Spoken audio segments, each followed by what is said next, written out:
आज हम आपको नेमो नाम की एक चोर की कहानी को दिखाने वाले हैं, जो कि पैसे या गहने नहीं बल्कि बड़ी बड़ी पेंटिंग्स और आर्टवर्क चुराया करता था। एक दिन नेमो ऐसे किसी फेमस पेंटर की पेंटिंग चुराने गया था, लेकिन किसी टेक्निकल एरर के चलते वो वहीं फंस जाता है। उसके दोस्त जो उसकी चोरी में मदद कर रहे थे, वो भी उसका साथ छोड़ देते हैं। नेमो वहाँ से निकलने की पूरी कोशिश करता है, मगर उस घर की दीवारें स्टील की बनी थी, जिसे तोड़ पाना नामुमकिन था। नेमो सोचता है अब कोशिश करने का कोई फ़ायदा नहीं है, अब इससे ज़्यादा क्या ही होगा। थोड़ी देर में सबको पता चल जाएगा कि उसने यहाँ पे चोरी करने की कोशिश की है और उसे उठाकर वो जेल में डाल देंगे। लेकिन उसका ये सफ़र इतना आसान नहीं होगा। तो क्या नेमो वहाँ से सही सलामत निकल पाएगा? जानने के लिए देखते रहिए आज की हमारी कहानी, जिसका नाम है इनसाइड। कहानी की शुरुआत में हम नेमो को देखते हैं, जो कि चोरी करने के लिए एक अपार्टमेंट में घुसा है। उसको एक फेमस पेंटर की 3 पेंटिंग को चुराना था, जो कि करोड़ों की थी।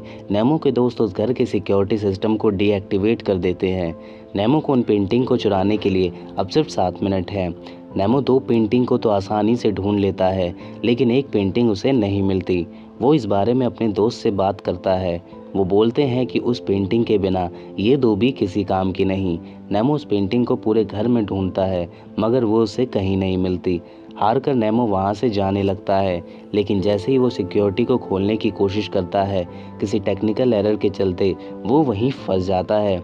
नेमो कुछ समझ पाता इससे पहले वो वहाँ लॉक हो चुका था।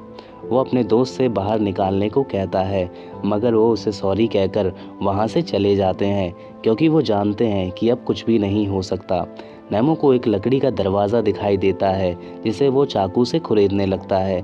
कई देर की मेहनत के बाद उसे दिखाई देता है कि दरवाजे के उस पार एक मोटी स्टील की दीवार है। नेमो को वहाँ पानी का नामो निशान नहीं मिला। वो खाने के लिए फ्रिज में देखता है, मगर वो भी खाली था। नेमो सोचता है अब पुलिस से उसे कोई नहीं बचा सकता, इसलिए वो पुलिस के आने का इंतज़ार करता है। रूम का टेम्परेचर धीरे धीरे बढ़ने लगा। नेमो को वहाँ 2 दिन हो चुके थे, मगर अभी तक वहाँ कोई नहीं आया। नेमो वहाँ से निकलने के रास्ते ढूंढता है, मगर वहाँ के कांच को तोड़ना भी एक बेवकूफ़ी थी। किसी तरह स्विमिंग पूल के पानी को पीकर वो अपना गुजारा कर रहा था, लेकिन धीरे धीरे उस पानी में से भी बदबू आने लगी थी, जिसे पिया भी नहीं जा सकता था।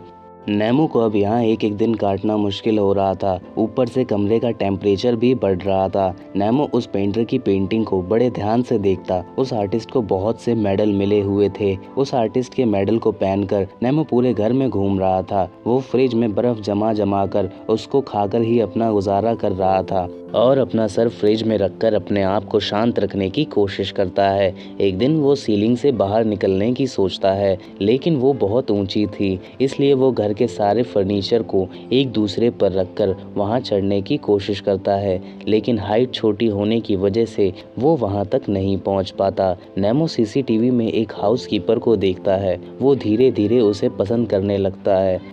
वो उसे बैठकर निहारता रहता था। नेमो ने प्यार से उसका नाम जैस्मिन रख दिया। नेमो को एक कमरे में खाने का सामान दिखाई देता है, मगर वो इंसानों का नहीं बल्कि डॉग्स का खाना था। नेमो एक कांच के गमले को तोड़कर अपने लिए तेज रोशनी से बचने के लिए एक चश्मा बनाता है और ऊपर चढ़कर सीलिंग को तोड़ने की कोशिश करता है। अब रूम का टेम्परेचर इतना बढ़ चुका था कि उसे बिना कपड़ों के भी घुटन महसूस हो रही थी। वो नोटिस करता है कि जैस्मिन इस घर के गेट के बाहर ही खड़ी है। वो उसे मदद के लिए आवाजें देता है। वो जोर जोर से आवाजें देता है, मगर जैस्मिन ने ईयरफोन लगा रखे थे, इसलिए वो उसकी आवाज नहीं सुन पाती। एक दिन नेमो को पेड़ के स्प्रेयर से पानी नसीब होता है। वो बहुत दिन के बाद साफ पानी पीता है। हम देख सकते हैं कि कंट्रोल पैनल में कुछ प्रॉब्लम आती है, जिससे रूम का टेम्परेचर गिरने लगता है। नेमो को काफी दिन के बाद अच्छा महसूस हो रहा था। अब उसके पास पानी, खाना और ठंडा रूम था, जिसकी वजह से वो पहले से काफी अच्छा महसूस कर रहा था।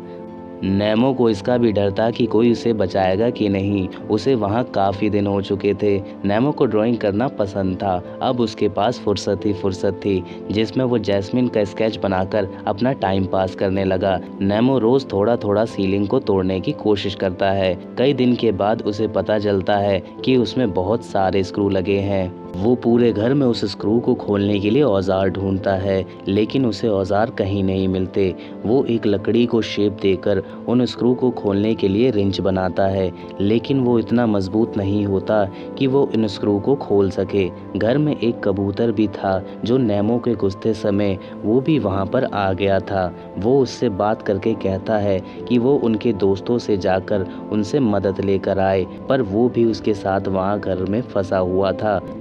नेमो को उस घर में एक खुफिया दरवाज़ा मिलता है।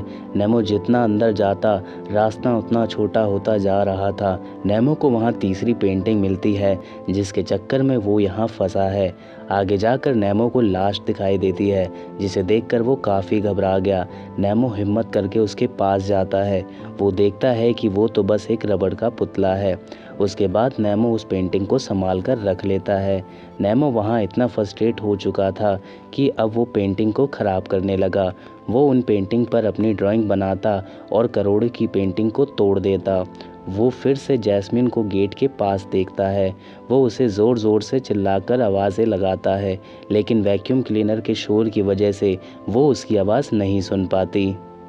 नेमो कुछ पेपर पर लिखकर बाहर फेंकने की कोशिश करता है, मगर उस गेट से हवा तक पार नहीं हो रही थी। नेमो बहुत परेशान रहने लगा। नेमो जिस कबूतर से बात किया करता था वो भी भूख की वजह से मर गया। नेमो को वहाँ अकेले बहुत दिन हो चुके थे, जिस वजह से उसको अजीब अजीब से सपने आने लगे। वो उस पेंटर को देखता है जिसकी वो पेंटिंग चुराने यहाँ आया है। कभी कभी तो उसे जैस्मिन भी दिखाई देती थी। धीरे धीरे वहाँ खाना खत्म हो रहा था। अब बस फिश टैंक की मछलियाँ ही उसका आखिरी सहारा थी। नेमो अजीब अजीब सी पेंटिंग बनाता रहता था और साथ ही वो उस स्क्रू को भी खोलने की कोशिश करता है। नेमो वहाँ एक पेंटिंग को देखता है जिसमें एक आदमी को टेप से दीवार पर चिपकाया हुआ था। उसे देखकर नेमो अपने बारे में सोचने लगता है। उसकी हालत भी कुछ ऐसी हो चुकी थी। नेमो उस पेंटिंग को गुस्से से नीचे गिरा देता है। घर में पानी न होने की वजह से उसे टॉयलेट बाथटब में ही करना पड़ता था, जिसकी बदबू पूरे घर में फैल रही थी। नेमो जैसे ही आखिरी स्क्रू को खोलने जाता है, वो पूरा सीलिंग उसी के ऊपर गिर गया, जिसकी वजह से उसका पैर टूट गया। नेमो बहुत ज़ोर से चिल्लाता है। अब उसको बस पैर ठीक होने का इंतज़ार करना था ताकि वो दोबारा से चढ़ाई कर सके। वो सपने में हमेशा जैस्मिन को देखा करता था, क्योंकि एक वही थी जिसे नेमो पूरे दिन सीसीटीवी में देखा करता था। नेमो दिन पर दिन कमज़ोर होता जा रहा था। एक दिन नेमो अपने दांत से कुछ निकाल रहा था, तभी उसे पेंटर ने आकर उस पर हमला कर दिया, जिससे वो नीचे गिर जाता है। लेकिन ये सब उसका एक भ्रम था, क्योंकि कमज़ोरी की वजह से उसको अजीब अजीब सी चीज़ें दिखाई दे रही थी। नेमो को वहाँ एक डिटेक्टर दिखाई देता है। वो सोचता है किसी तरह यहाँ अगर आग लगा दी जाए तो शायद बाहर से कोई यहाँ अंदर आ सकता है। नेमो एक कांच की मदद से और कुछ पेपर लेता है और आग लगाकर उस डिटेक्टर के पास ले जाता है।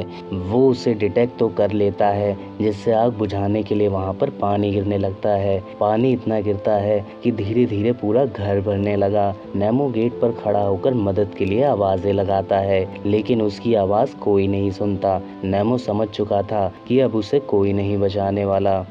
नेमो के पास बाहर जाने का एक ही रास्ता बचा था।